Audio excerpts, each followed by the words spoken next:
So, first of all, if you have not already watched the first of these two videos, you probably should, but because we're starting on chapter 10 of Locke's second treatise.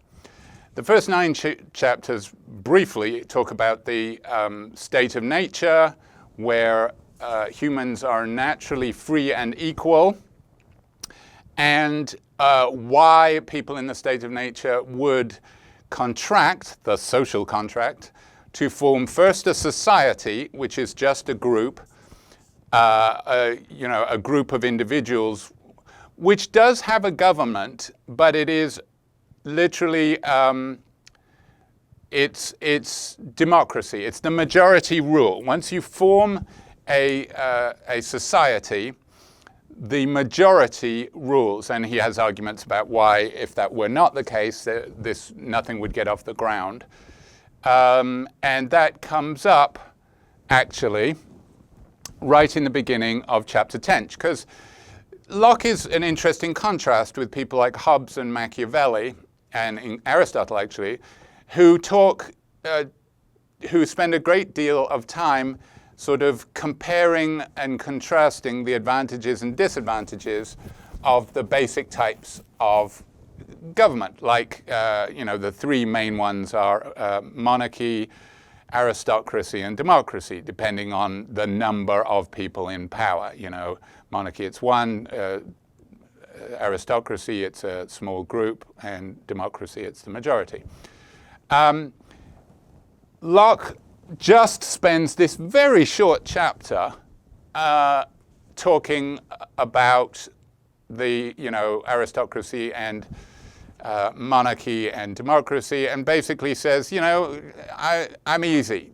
So long as you follow the rules, there's nothing particularly advantageous about either of them, with some qualification. Clearly, he seems to have in mind a system a lot like what England had, and of course there's turmoil about that in the time that Locke's living, and there's something called the exclusion crisis going on apparently during the writing of the second treatise. Second treatise was published in 1690, which is 10 years after Filmer's work was published. Filmer's work was published posthumously. He wrote it much earlier.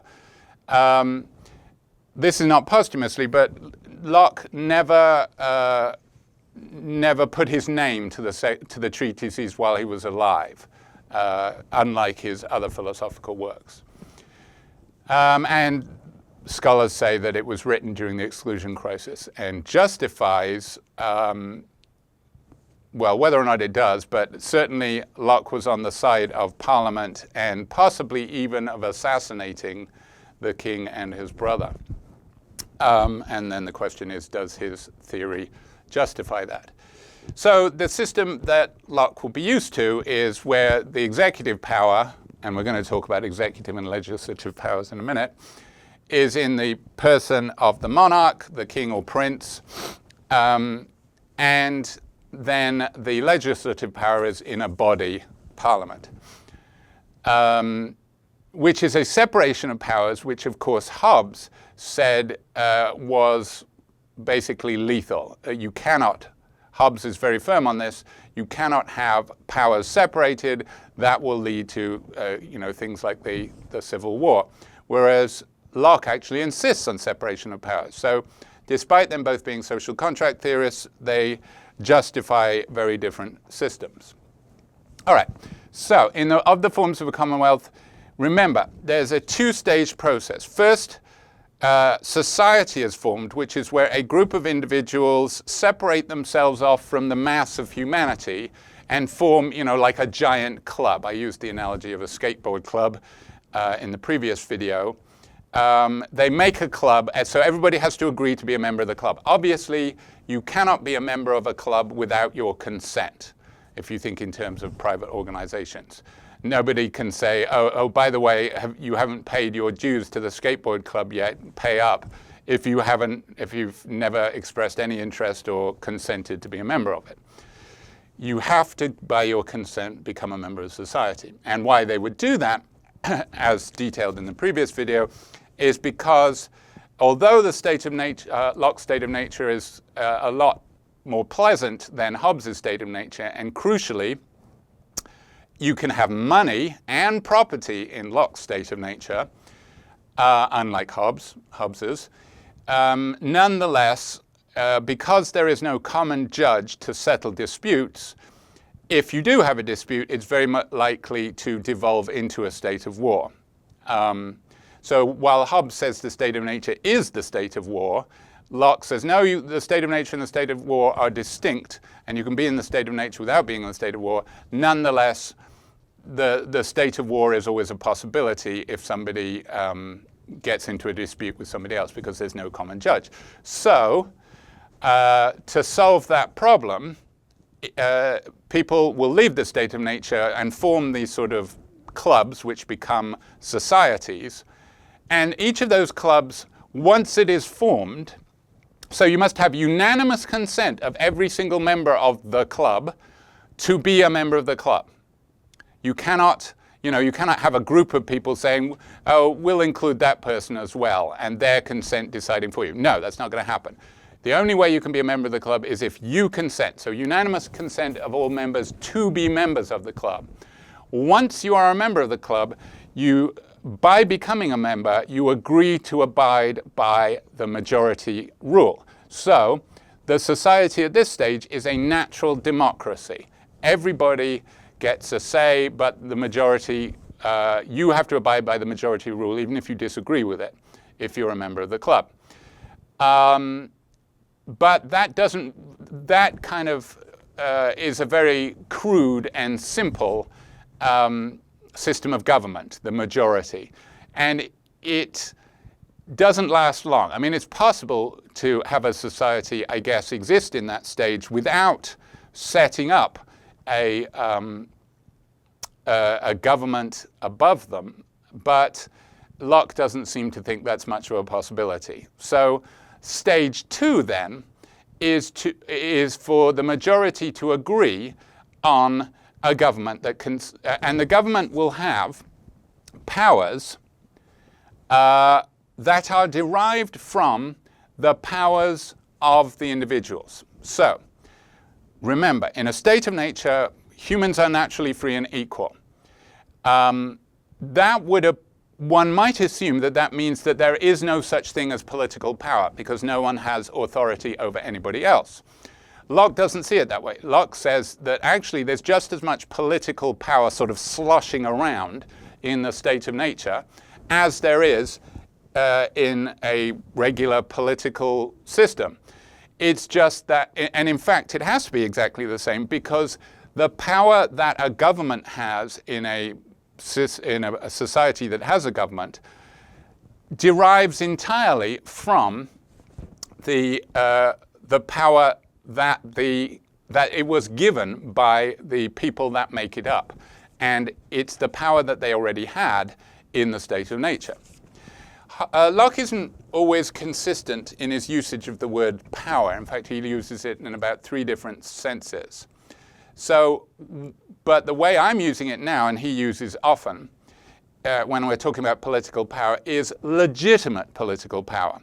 So one might think of power simply as, do I have the ability to control you? And if I do, I have power over you. That's not the sense in which I mean now, because yes, Locke doesn't deny that people can bully other people, but that doesn't mean they have political power over them, because power, in his sense, is legitimate political power. So it's the legitimate political power that is derived entirely from the power that each individual had over themselves in the state of nature. Okay, so you make a society, it's a natural democracy. Now, you then invest, then the majority decides to transfer all of the pooled power of the majority, well, of everybody, into the hands of a government that is comprised of, and it could be a monarchy. The only sense in which it cannot be an out-and-out monarchy is because the legislative and the executive must be kept separate. This is his divided divided powers. In fact, the ideal system is a legislative has to be a body. Why does it have to be a body rather than an individual? Why couldn't you just have one individual be the legislator and one individual be the executive? Because the legislative shouldn't always be in session. He's very insistent on that. You shouldn't always have it in session. That's just too burdensome on the population, I guess. The ideal system, he says, is essentially where the legislative is a body, and it's an elected body that kind of rotates, because you want it to be the case that the legislators have a period of time when they're not legislators, and they are bound, well, actually everybody is always bound by the laws, so even the legislators while they're in power. But it also has to be the case that they're out of power for a while and are affected by the laws without themselves having control over them. So the legislative body should be a group, because if it's one, then by definition that one person is always in session. Whereas if it's a group, unless they have agreed, unless there's a specific time when they're gathered officially, they're not in session. Whereas the executive has to be permanently in session, because you don't always want to be making laws, but you do always need to carry out the laws that there are. Now, when he uses executive, it sort of includes judicial. It means, because you might think, because he was very influential on the founders of the US, that he has exactly the same notion of the three divided powers like you have in the United States, legislative, executive, and judiciary. But his executive does seem to include judiciary. And actually the third power he talks about is federative, which means affecting, so executive is applying the laws internally to the subjects to the members of the club, as it were, whereas federative is dealing with people outside the club, with which you are in the state of nature. Because in the state of nature in his simplest definition of it, you're in the state of nature with respect. So here's a difference. Two different uses of the state of nature. You could think of the state of nature in the sort of aboriginal sense. There was a time at which there was no political structures on Earth. Everybody is in the state of nature. So if one person is in the state of nature, everybody's in the state of nature. But once you have any political structures that have been set up, then the state of nature is a relation. So if you happen to be in the one political structure that has been set up, you are not in the state of nature with respect to other members of your club, other members of your political society, but you are in the state of nature with respect to people outside of it. And as Hobbes pointed out, and Locke agrees, all princes, all monarchs of any country are in the state of nature with respect to each other, because there's no authority, no earthly authority that can decide disputes between them, which is his definition of the state of nature. So federative deals with people not in your society. All right, so the legislative power of the subordination of the powers of the commonwealth, which is the most important? And he's very insistent on this. The legislative power is the most important. And this is held in trust by the legislative body. And what this means, that's what it means, the word fiduciary means. And you see this in some financial organizations are registered as fiduciary, which means they are required always to look out for the interests of their customers.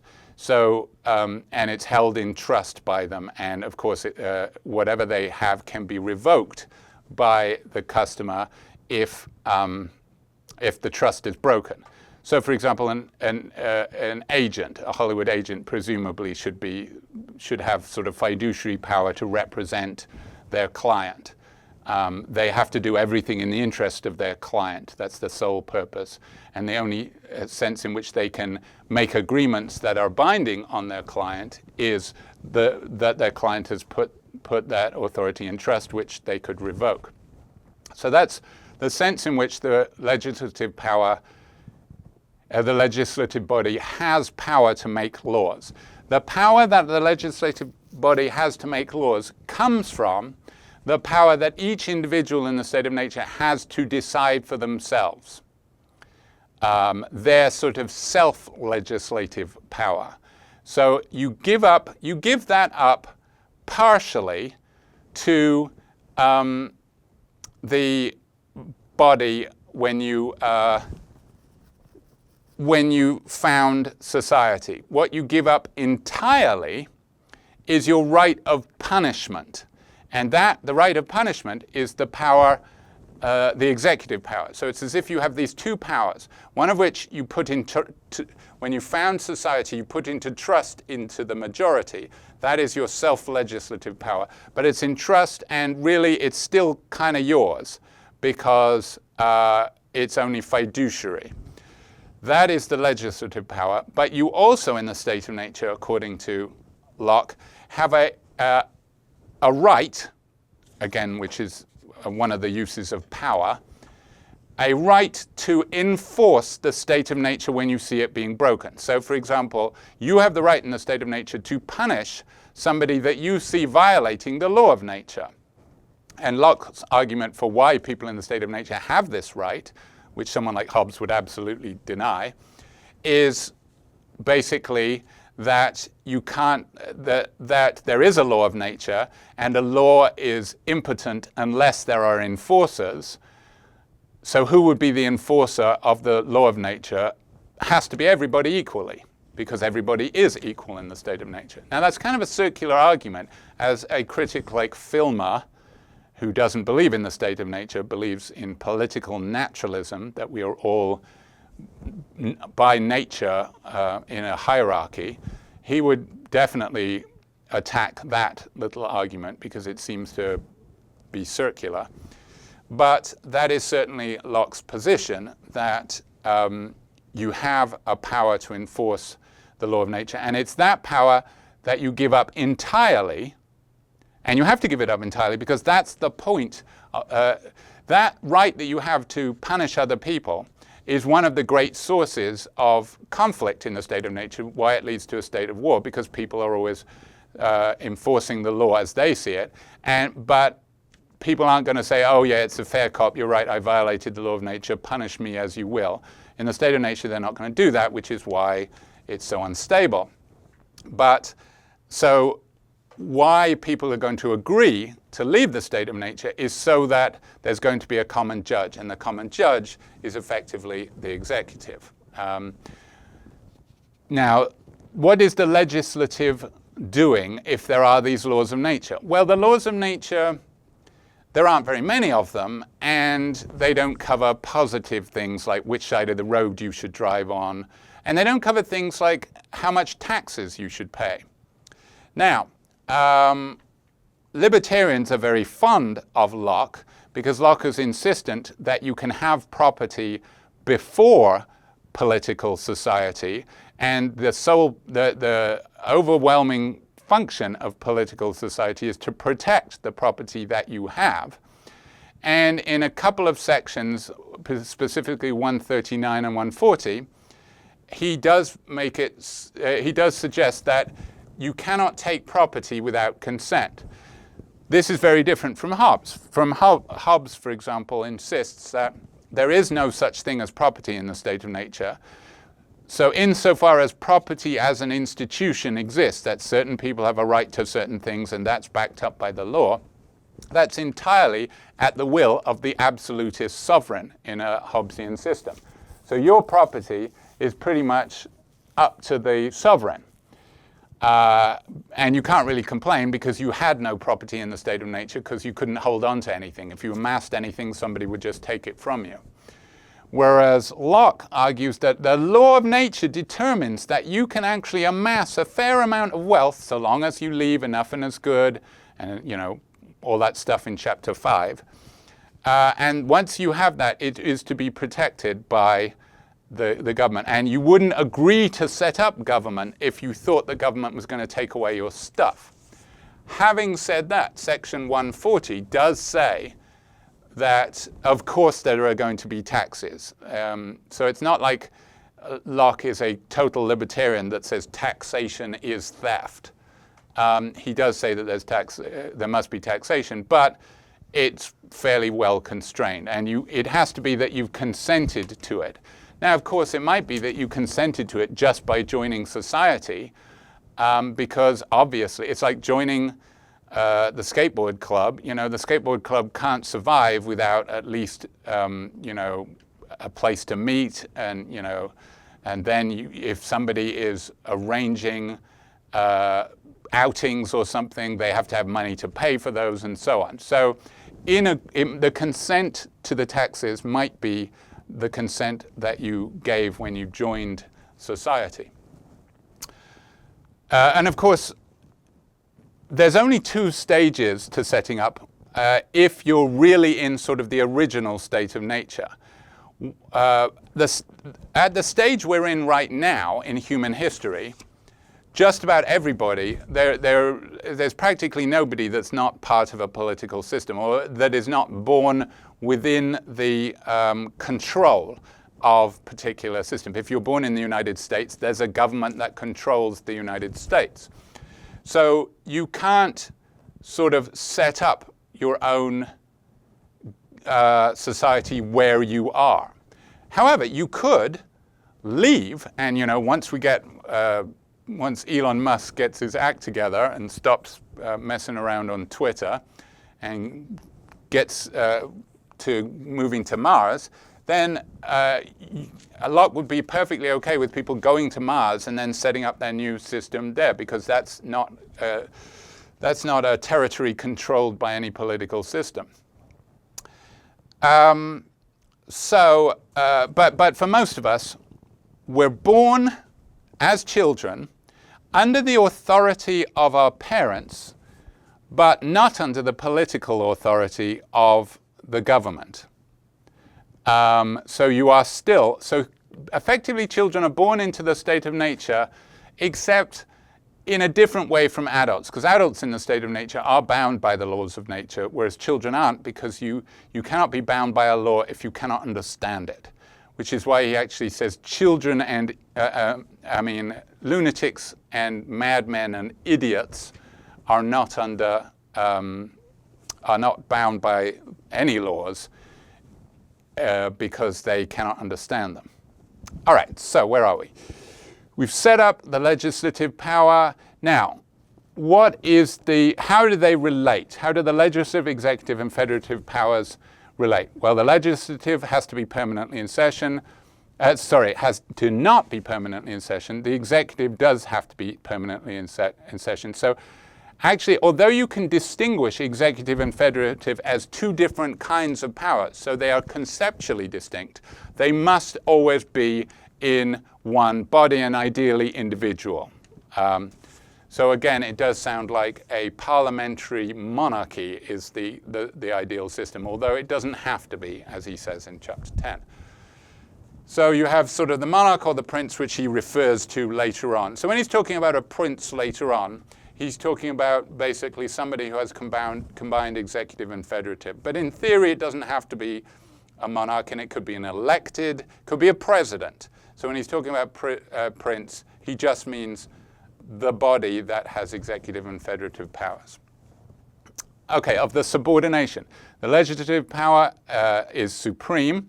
Now, executive does have some control over the legislature, because the executive is always in session and the legislature isn't. So what happens when the executive is the only one in session?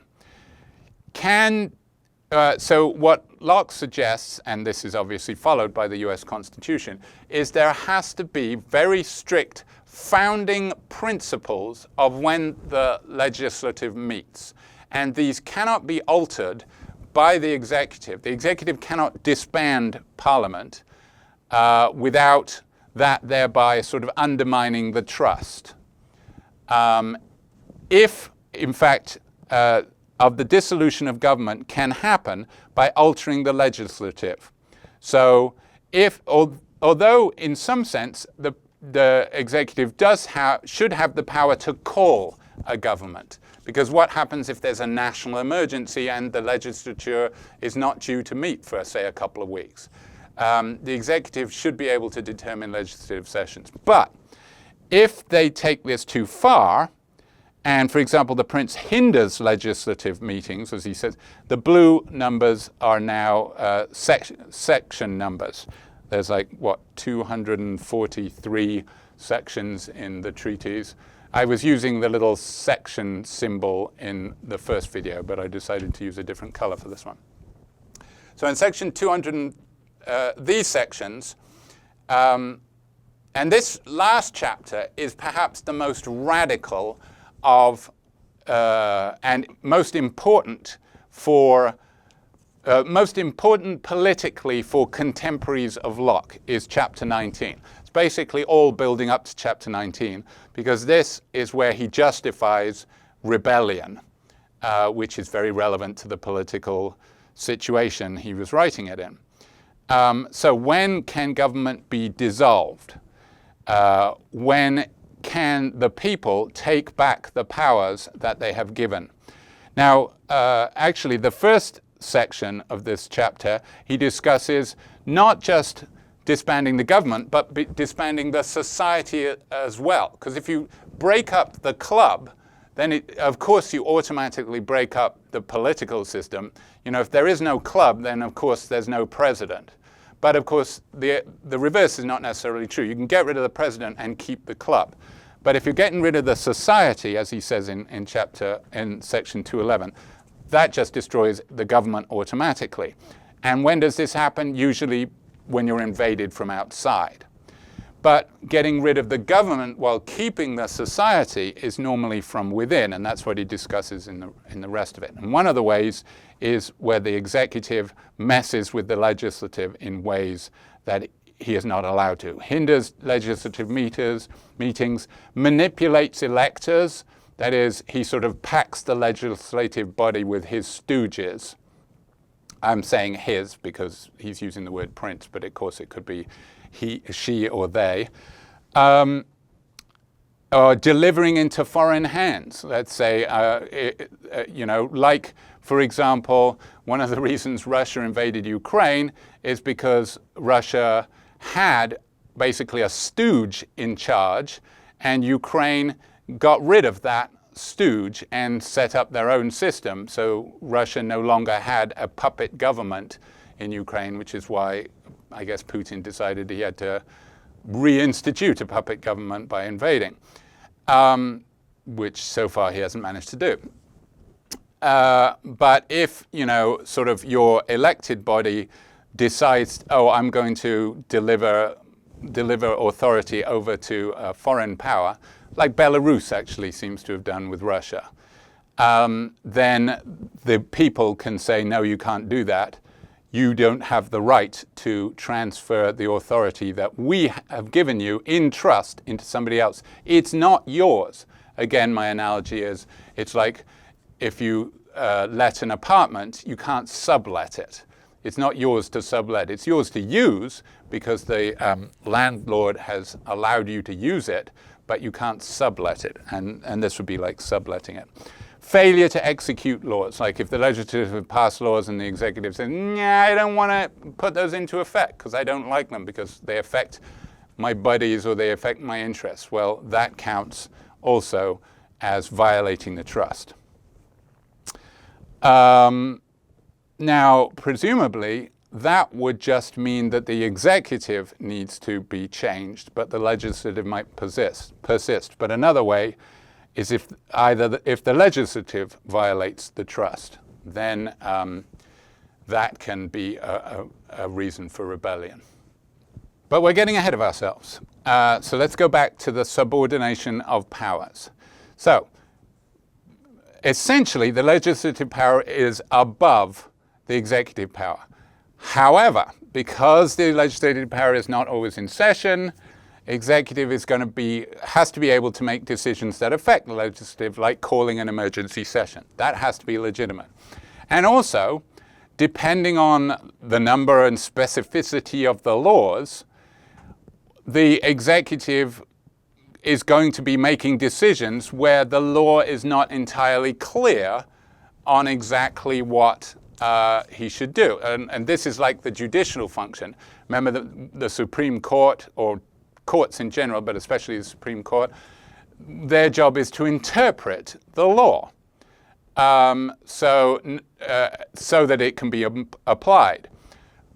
This allows certain wiggle room to the executive. You know, they get to use their own reason to interpret the laws and make decisions in cases where the law doesn't make it for them.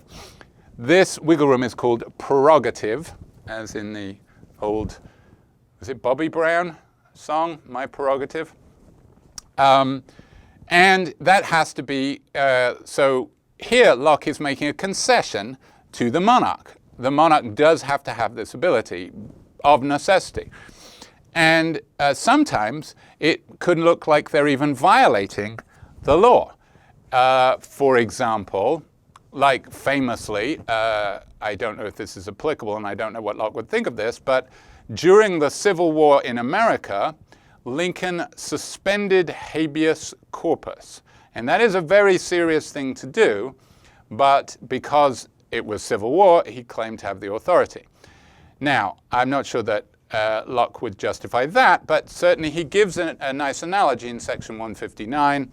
He says, normally, the monarch absolutely cannot take away the property of a subject. Certainly he can't destroy their house. But if their house is on fire and it's about to set fire to neighboring houses, and of course there's a famous Great Fire of London that happened this way. Most of London burnt down before Locke's time. I'm terrible on dates. But so the king can absolutely order the pulling down of a burning house. That's a case of prerogative. Now, and he also says, he's talking to people who say that people like him, who are arguing on restrictions to the power of the king, are encroaching, he uses the word encroaching, on the legitimate power of the executive. And he says, where are they getting this idea that we're encroaching on the power? When, if they understood how monarchs get their power, it's from the people in the first place. So the people can't encroach on the power of the king if the people have the power and the king doesn't. So he says, where are they getting this idea that, of encroachment? And he says, in the first ages of the world, kings, because there weren't many laws, kings had a great deal of prerogative. That didn't mean that they had more power in the past than they do now. They had exactly the same power, prerogative to settle disputes where the law doesn't settle them for them. But of course, there are far fewer laws, so of course it looked like they had more power.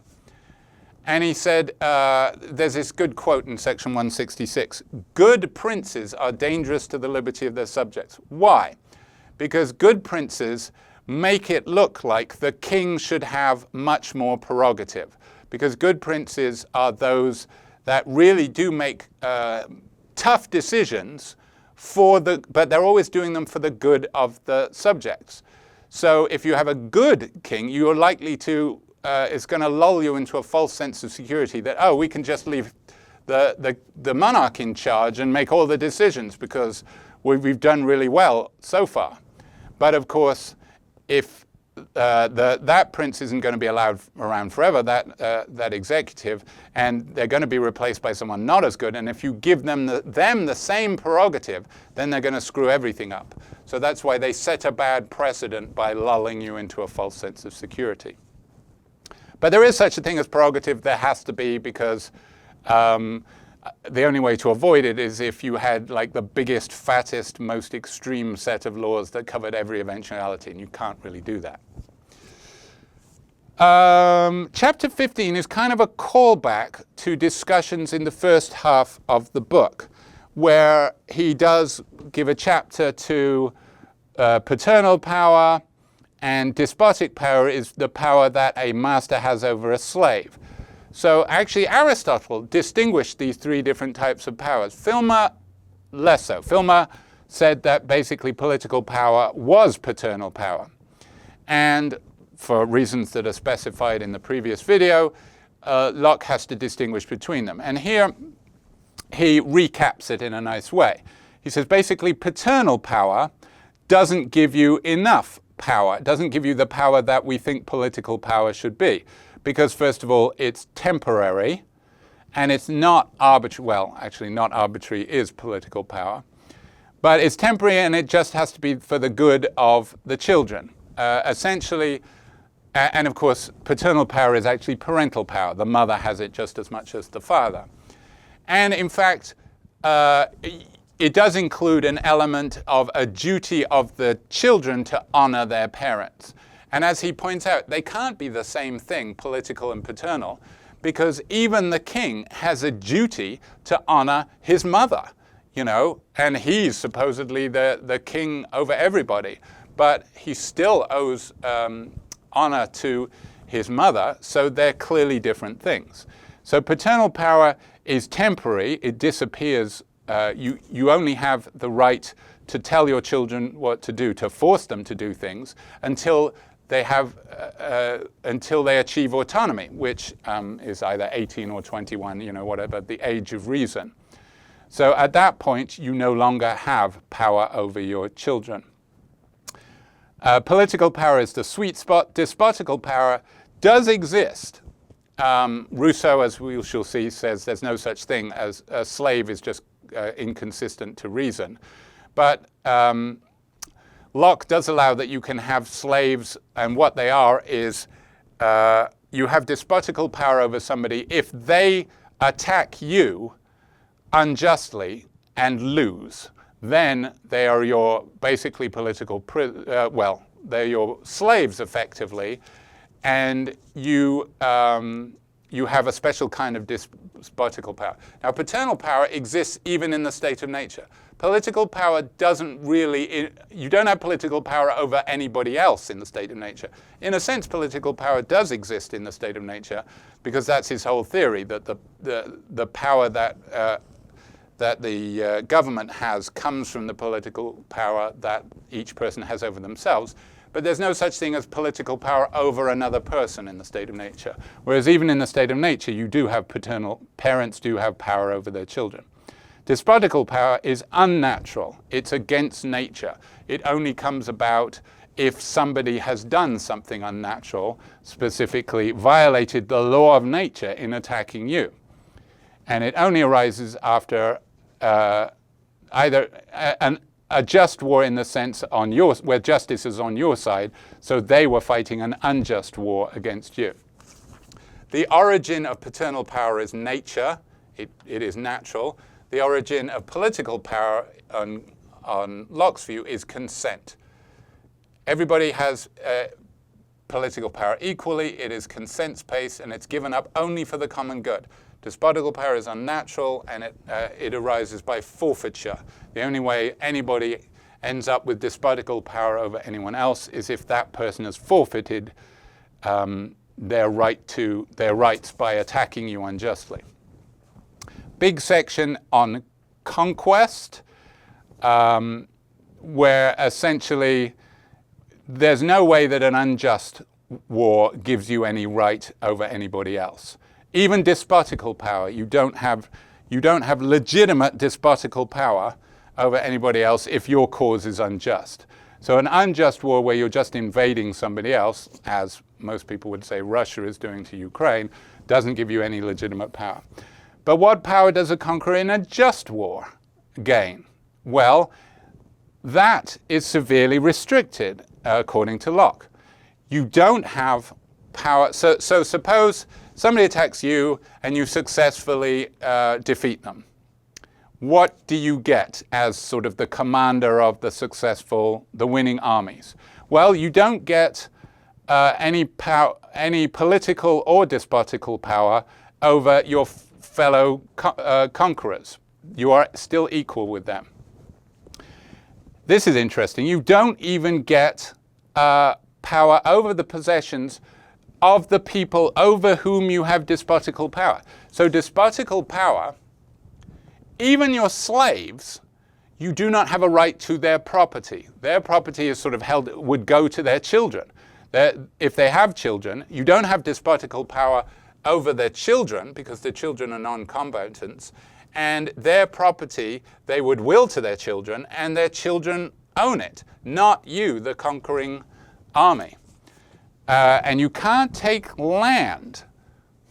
That's interesting. So how was America able to be formed by, white people invading?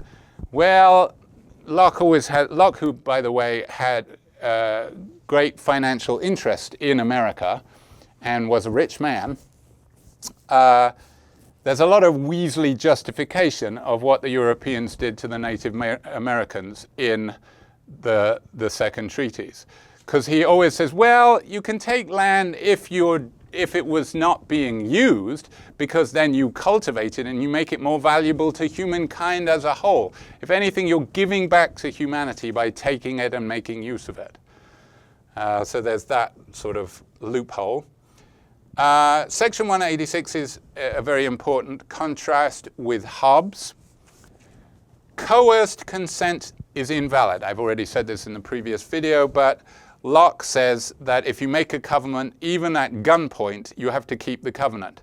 And he gives an example of somebody who made an agreement with his captors that he would try and convince his countrymen to do something. And if he failed to do so, he would come back and be killed. He made that agreement under duress. He was a captive, went away, and actually argued that they shouldn't make the agreement because he thought that they shouldn't. So therefore failed to achieve what he agreed, came back and was tortured and killed. And as was his duty.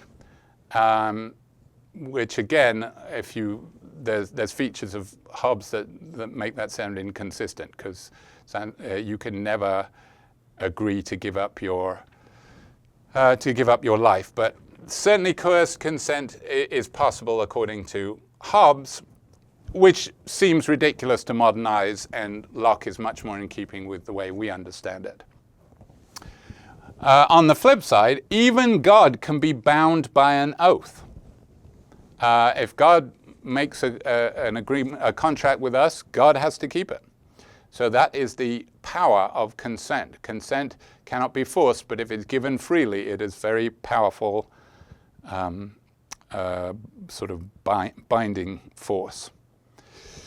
Usurpation, that is where internally within a country, the person who has not legitimately been given executive or legislative power takes it. So there is legitimate power, it just doesn't belong to them. So somebody should have this power. Somebody is given this power, but they've taken something that doesn't belong to them. Contrast that with tyranny. Tyranny is when a king, a ruler usually, exercises power that nobody has a right to. So tyranny is where you violate the terms of the social contract. Wherever law ends, tyranny begins.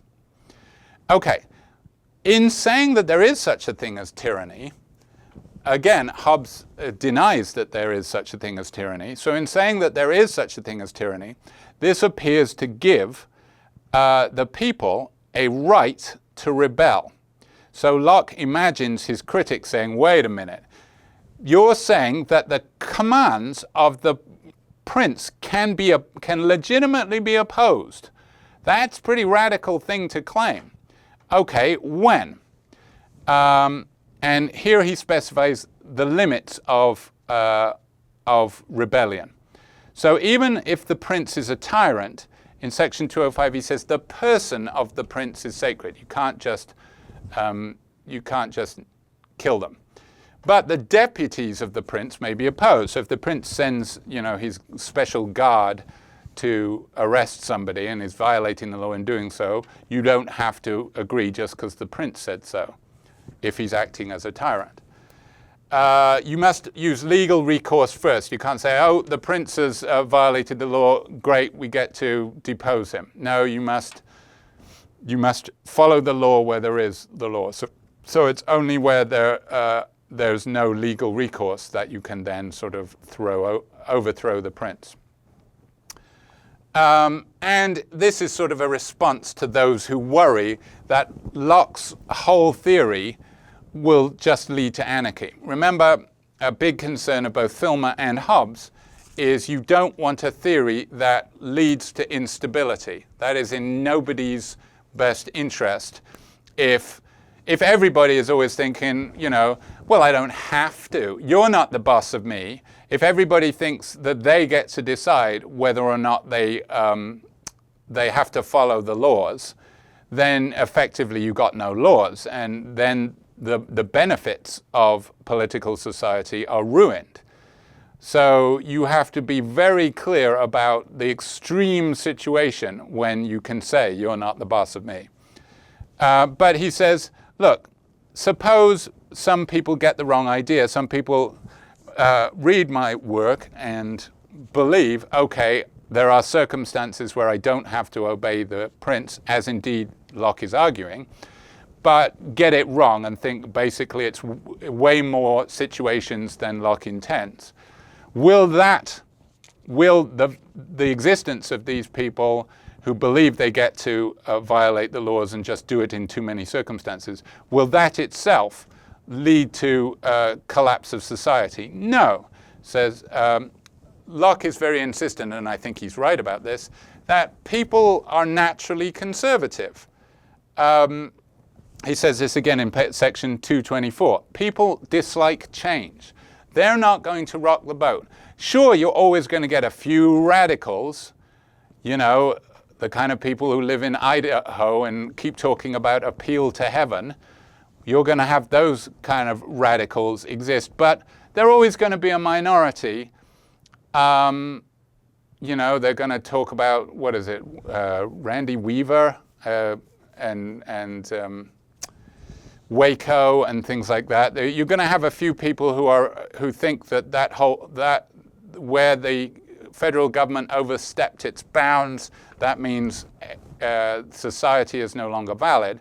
Sure, you're going to have a few, but it's never going to catch on if most people are living a comfortable life and they want the system of government to continue. They want there to be roads. They want there to be law courts. They want all of these things, and they don't want to rock the boat. So a few private protests are not going to bring down government. This is not going to be. You can say correctly that tyranny is a possibility, and it is possible for the king to violate his trust and for the people to have the right to remove his power. You can say that without merely saying that causing the collapse of society, which of course is a worry given the English Civil War. All right, so now we get back again to chapter 19, and we've already talked about the difference between dissolving society, which would automatically destroy the government because the skateboard club would no longer exist. That happens when you're invaded from without. Then from within, you can dissolve government without dissolving society by altering the legislative in ways that you're not allowed to, by somebody other than the legislative altering itself, or for the legislative and the executive to act contrary to trust. And in this chapter again, he gets back and considers this criticism and says, won't this doctrine encourage rebellion? No, because people are, first of all, people dislike change, so it's unlikely to do that. And then he sort of pushes back and says, look, you want to talk rebels, you want to talk people who are destroying society. Tyrants are the truest rebels. They are the people in a position to violate the trust, because a rebel is someone who goes against the point of society and tears at its very fabric. And that's a tyrant. A tyrant is violating the trust of the people. And, you know, people individually have very little opportunity to truly bring down society, whereas a tyrant is in a prime position to do that by violating the trust. And here he pushes back against Hobbes, because of course Hobbes' big thing is stability is all. You know, you should suffer the arbitrary and absolute power of a sovereign because of the stability. Stability is so important because the state of nature is so bad that you will accept the sovereign being above the law and having arbitrary and absolute power. And in response to that, Locke kind of snarkily says, what? We're not allowed to fight back against robbers in case that causes instability. And he refers to the famous story in the Odyssey of Polyphemus the Cyclops and Ulysses or Odysseus. The story is that Polyphemus captures Ulysses and his crew and has them in his cave and is basically eating them one by one. Should Ulysses just accept this and not try to rebel against Polyphemus just for the sake of stability? Obviously not. Obviously Ulysses should fight back against this injustice. And Polyphemus is like a tyrannical king because he has this power over Ulysses and his crew and is clearly misusing it by eating them. So essentially he is just denying what Hobbes says. Stability is not all. Because, of course, the main source of their disagreement is how bad the state of nature is. Hobbes thinks the state of the nature is so terrible that we should accept an arbitrary and absolute monarch because that's the best way to avoid collapse into the state of nature. Something like divided powers and a minimal government, Hobbes would say, no, you shouldn't agree to that because the division of the powers is, for one thing, going to lead to disagreement amongst the legislative and executive, making it unstable. And if you say that tyranny is possible, that adds to instability, and it's going to collapse into the state of nature. But Locke says the state of nature just isn't that bad, and the sole point of a government is to protect life, liberty, and property, and a tyrant is not protecting the life, liberty, and property of his subjects. So there's no reason for them to agree, because the only reason they agreed to leave the state of nature was for the benefit, and if they're not getting the benefit, then they should leave.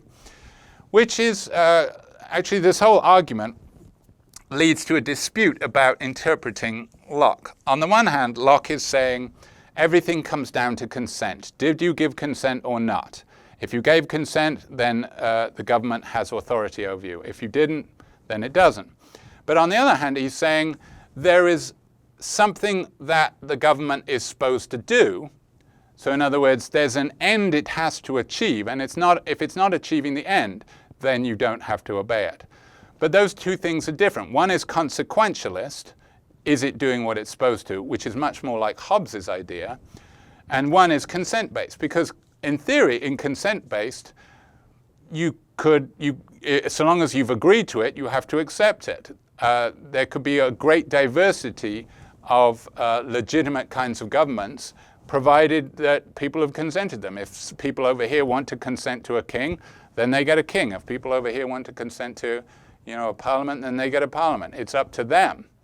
That would be a consent-based one. Whereas if you start giving arguments about what rational people would do, a rational person would not agree to this, so therefore it's not legitimate. Well, you can't say that, because if they did agree to it, then they have to accept it. It's like, you can people can sign contracts that are very disadvantageous to them, and if they sign them, they have to abide by them. That's the strict consent standard. Whereas he's saying if it's truly disadvantageous to you, you don't have to follow it. So there's kind of this tension in Locke that, different Locke scholars go either way. Who shall judge whether or not the trust has been violated in the ways that he suggests? The people. They're the only ones who judge, because who should judge whether or not your agent is adequately representing you, is furthering your interest? The agent doesn't get to be the one that decides, it's you. So of course it has to be the people who judge whether or not the government is doing what it should for them. And that is why, that is the sense in which Locke's theory is a very radical one, because it says it's up to the people to decide whether or not the king gets to stay in power. And at the time, of course, this was a major dispute in England. So there you go. Locke's comparatively short but amazingly influential second treatise of government, a social contract theory that starts out sounding very similar to Hobbes, but reaches almost diametrically opposite conclusions about what kind of political system is justified. Conclusions that sound a lot more amenable to modern ears than Locke's absolutist sovereignty.